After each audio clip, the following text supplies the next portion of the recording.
What's going on, guys? Welcome to week 6. We are returning back home to take on the Iowa Hawkeyes. They're at 1-3 on the season. Not the best team by any means. They have a pretty good pass offense, and they just got their first win last week against UCLA with a big upset.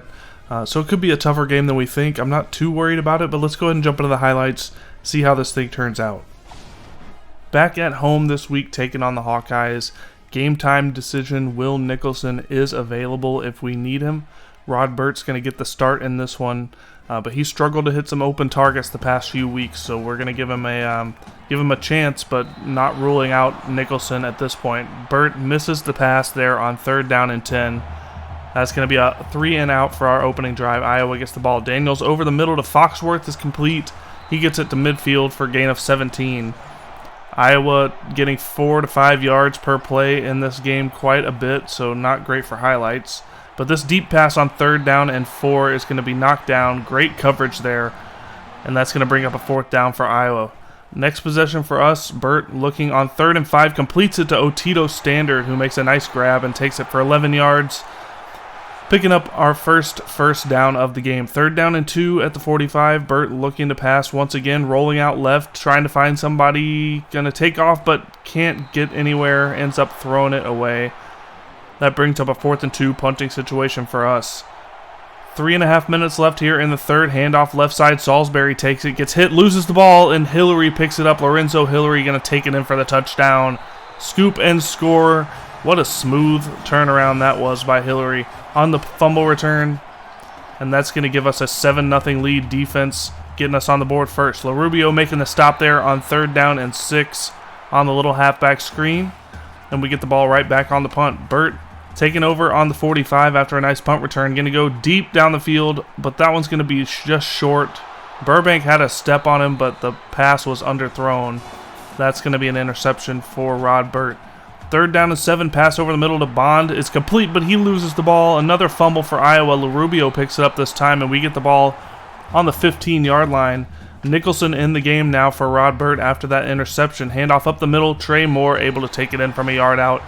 We're going to give Nickelson a quarter or two, see how he looks, and we're not totally ruling out Rod Burt for the rest of this game. 3rd down and 2, handoff left side. Salisbury's going to go down for a loss. 4th down and 3 for the Hawkeyes. They're going to punt the ball once again. Nickelson on the option, breaks the tackle, pitches it out to Burbank, who makes a nice move, gets a block, gets the left edge, and the last guy is able to push him out of bounds after a gain of 25 to the 45-yard line. 2nd down and long now after a sack. Nickelson looking over the middle, perfect pass to Jacorius Tucker for a 19-yard gain and a 1st down.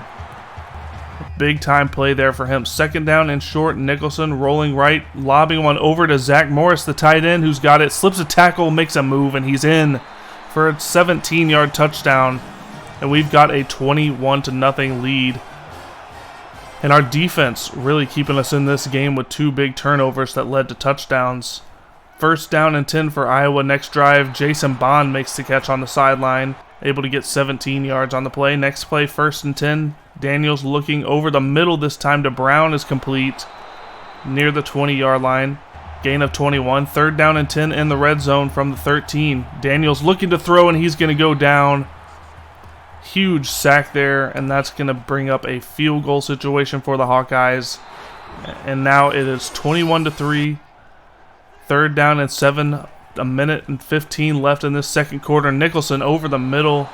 Nowhere near that pass. I'm sure who he was throwing to. And that's going to bring up a punt for us. 58 seconds left. 3rd and 10. Iowa. Daniels. Handoff up the middle. Salisbury not going to get there. We're going to call a timeout and get the ball back once again, trying to score before halftime. Nickelson looking to throw over the middle to Burbank is complete for the 1st down with 34 seconds left on the clock. 2nd down and 10. Nickelson dropping back in the shotgun, pass out left to Trey Moore, who makes the catch. He's been quiet so far in this one. Gain of 8 on the catch, and we get the timeout called. No more timeouts for us. Deep pass to the end zone. Burbank had it, but the pass was overthrown. Sails out of the end zone, and that's going to bring up a field goal situation for us. With 10 seconds left on the clock, we're going to take a 24-3 lead, into halftime. And really, it's all due to our defense. 14 points off turnovers to this point. If it weren't for them, it would be 10-3 right now. Brumfield able to snuff out the screen, but he breaks the tackle. Luckily, that was cleaned up by 65, and that's going to bring up a punt situation for Iowa. Nickelson rolling out right on 3rd down and 24. At the last second, just going to throw a desperation pass. One-handed grab by Watkins. What a play by Nickelson. What a catch by Watkins, and that's going to be a huge 3rd down conversion. 3rd down and 8, though, later in the drive. Nickelson rolling out right once again. This time he's going to be tripped up. Going to go down for the sack, loss of 7, and we're going to end up having to punt. So a little bit of an opportunity wasted there after the nice play on 3rd and long. And Iowa's going to convert here on 3rd and 7. Nice move by Antonio McLeod to get the 14-yard gain. 3rd down and 9. A couple plays later, Daniels dropping back to pass, looking, has all day to throw, goes over the middle, but it's picked off by Salter. Third takeaway of the game for our defense, and that's going to be another great scoring position for our offense here on the 23-yard line. 1st down and 10 inside the red zone now from the 12. Nickelson on the option, pitch out to Trey Moore. He's got the edge. He's going to take it in for an 11-yard touchdown, and we're going to extend this lead. 31-3 is the score. 3rd down and 7 next drive for Iowa. Daniels handoff on the halfback draw. Salisbury nowhere to go with it. Going to go down for no gain, and Iowa is going to punt the ball for about the 10th time in this game. Burrows taking it on the punt return, gets the edge, makes some guys miss, makes one more guy miss, couple more to beat, cuts it inside, gets taken down inside the 30 to the 29, but 46 yards on that punt return. And once again, our defense and special teams are keeping our offense looking good.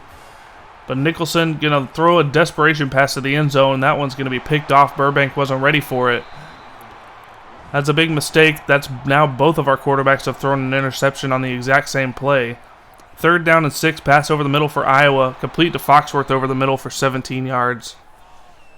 And that's going to bring us to the 4th quarter here. 3rd and 6, same drive. Iowa, Daniels dropping back to pass.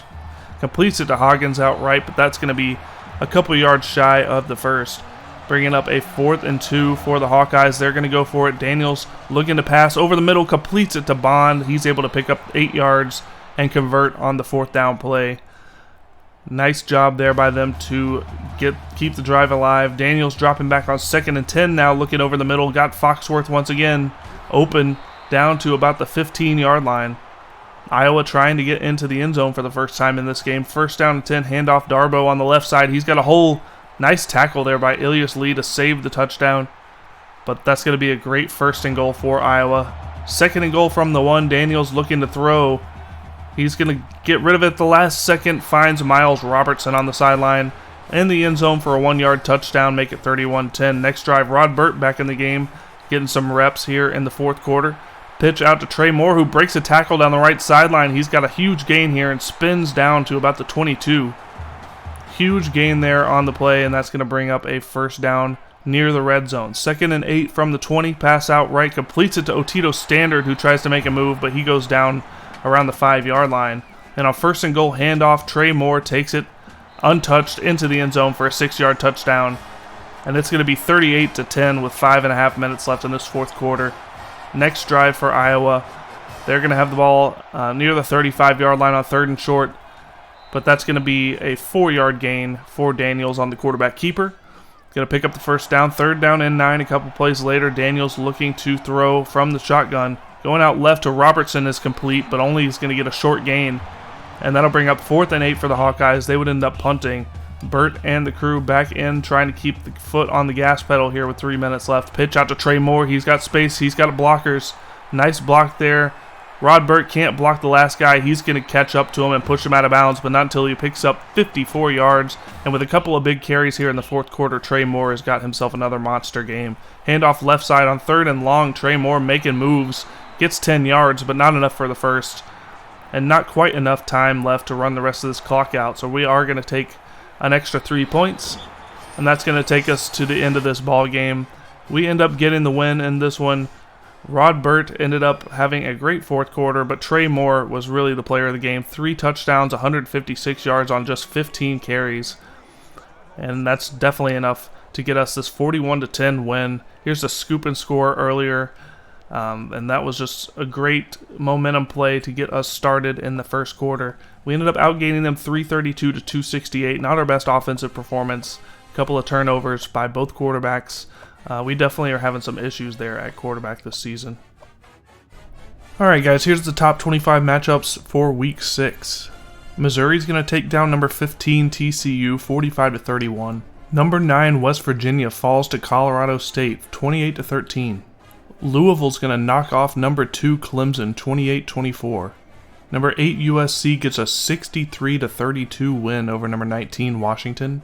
And that's going to be it for the top 25 matchups here in Week 6. Let's go ahead and move on to week number 7. So this week we end up picking up a couple of more beastly recruits here. Austin Russo being the first 5-star, number 3 outside linebacker in the country at 6'1", 226. He's listed as a coverage linebacker, but I feel like his coverage stats are probably the worst out of all of them. So I would say probably more of a pass rush type of linebacker with pretty good tackling skills, really good play recognition, and decent finesse moves in the block shedding category, along with 86 strength. I feel like he's going to be a lot better as a pass rusher than a coverage guy, but we'll just have to wait and see. He's going to be great either way. And then we also ended up picking up 4-star athlete Kaiwi Bulovas. He ended up signing with us, and he's got pretty good stats across the board. Speed and acceleration being great.